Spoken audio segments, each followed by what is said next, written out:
Sobre esse assunto, nós conversamos agora com o Jefferson Bittencourt, líder de macroeconomia do ASA. Jefferson, muito bem-vindo, obrigada por aceitar o nosso convite. Como a gente estava mostrando agora, são dois endividamentos que preocupam e um está interligado com o outro. Um endividamento da União como um todo, né, com medidas aí para atender a população, o endividamento das famílias. Queria começar te perguntando sobre o endividamento da população em si. O que levou, Jefferson, a população a entrar nesse ponto mais grave nesse momento? A gente sabe que endividamento é um problema antigo, mas agora está mais grave. Bem-vindo. Obrigado, Juliana, pelo convite.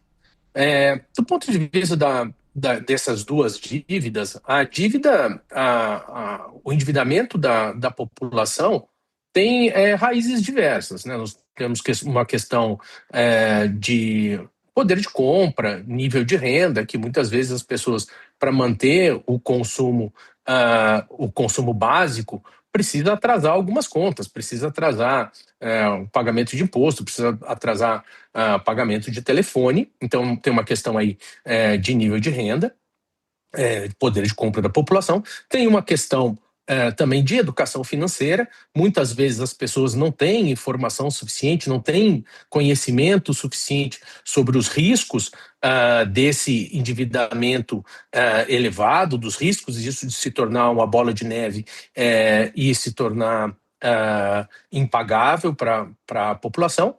E tem um risco subjacente aí, uma questão subjacente, que é o nível de juros da economia, que está se sustentando num patamar bastante elevado há bastante tempo, que potencializa esse endividamento, levando muitas pessoas a uma situação de sobreendividamento e uma situação de praticamente insolvência. Então, tem raízes aí estruturais e raízes conjunturais, como o nível da taxa de juros. Vou chamar aqui para a nossa conversa Gabriel Monteiro, nosso analista de economia, âncora do CNN Money. Gabriel, muito bem-vindo. Participe também aqui dessa conversa que é importante. Muito obrigado, Juliana. Uma ótima noite a você, Jefferson. Eu queria entender essa conjuntura. Você fala de fatores conjunturais que acabaram incentivando os brasileiros a se endividarem mais e até aumentarem a inadimplência. Mas estamos vendo mercado de trabalho aquecidíssimo. Temos a taxa de desemprego mais baixa da história durante vários meses seguidos neste último ano. Temos a renda real do trabalhador brasileiro crescendo nestes últimos 2, 3 anos. O brasileiro está ganhando mais agora do que estava no ano passado, do que estava no ano antes disso.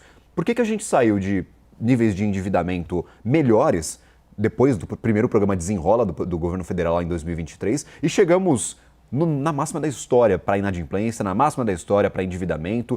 O que nessa conjuntura que a gente está descrevendo como muito positiva não está se traduzindo em uma folga maior para o orçamento do brasileiro? Então, a gente precisa ter clareza de algumas coisas, né? Por exemplo, o nosso desemprego realmente está num nível muito baixo, mas a gente também tem algum efeito aí base, do tipo de pessoas com uma oferta menor de mão de obra, pessoas que saíram do mercado de trabalho em função de um pacote de assistência oferecida pelo governo, e esse pacote de assistência, bem como a renda real, elas têm dificuldade de acompanhar o crescimento, muitas vezes, da inflação e da taxa de juros. Então, mesmo as pessoas com mais renda, mesmo as pessoas se oferecendo menos a mão de obra, é difícil de acompanhar outros indicadores que são importantes para determinar o endividamento da população. Sem contar outros aspectos, né, que muitas vezes são apontados, um comprometimento de renda com jogos eletrônicos, tem uma série de fatores. Mas, assim, do ponto de vista macroeconômico, o nível de taxa de juros é, sem dúvida, um dos fatores que determina essa situação de endividamento da população. Além de programas de crédito que foram iniciativas do próprio governo posteriores ao Desenrola. A gente tem novas faixas do Minha Casa Minha Vida, que no frigir dos ovos, quando nós vamos analisar, são dívidas novas que as pessoas estão contraindo. Muitas vezes, claro, tem dívidas mais caras, mas no endividamento total acaba pesando.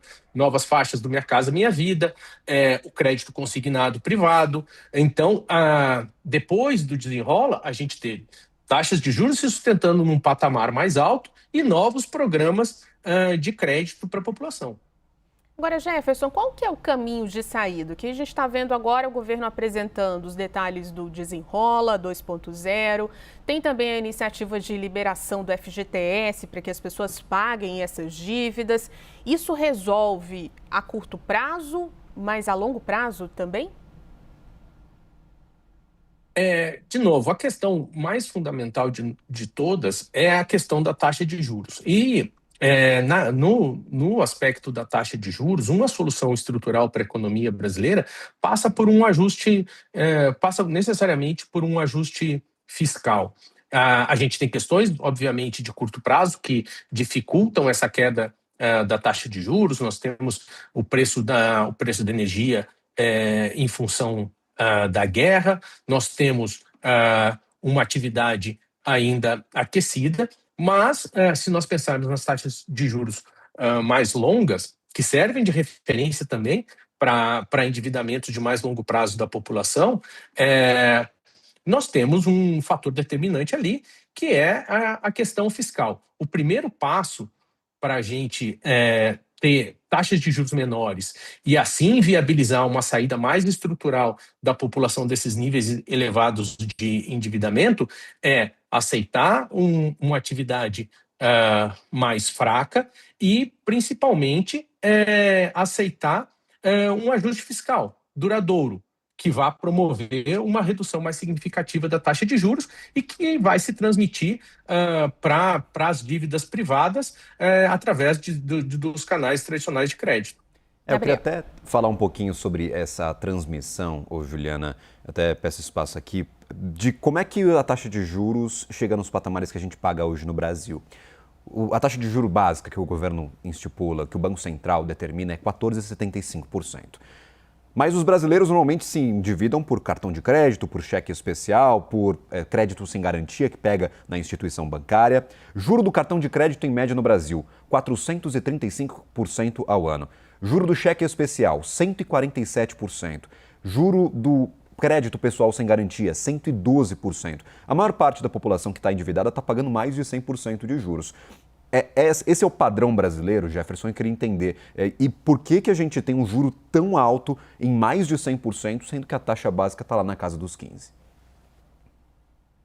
Aí assim, a análise seria bem mais longa, a gente precisaria de bastante tempo, mas nós temos questões de como o judiciário trata o credor ante o devedor, assim, uma predileção pelo devedor faz o credor colocar um prêmio de risco maior. Nós temos um desequilíbrio fiscal estrutural que adiciona prêmio de risco à nossa taxa de juros. Nós temos, a gente ainda carece de mais competitividade, a competição no mercado financeiro, que poderia reduzir os spreads. Então, nós temos uma série de fatores que determinam essa taxa de juros elevada. O básico que a gente consegue fazer de mais imediato é o ajuste fiscal, mas ao mesmo tempo a gente precisa atacar essas questões estruturais, entre elas a melhoria da educação financeira da população, porque muitas vezes a gente tem a população se endividando sem ter muita clareza da origem e das consequências desse endividamento. Muito obrigada pela participação por aqui. Nós conversamos com o Jefferson Bittencourt, líder de macroeconomia do ASA. Muito obrigada pela participação. Até uma próxima. Obrigada, Gabriel, também. Obrigado. Tchau, pessoal. Boa noite. Boa noite.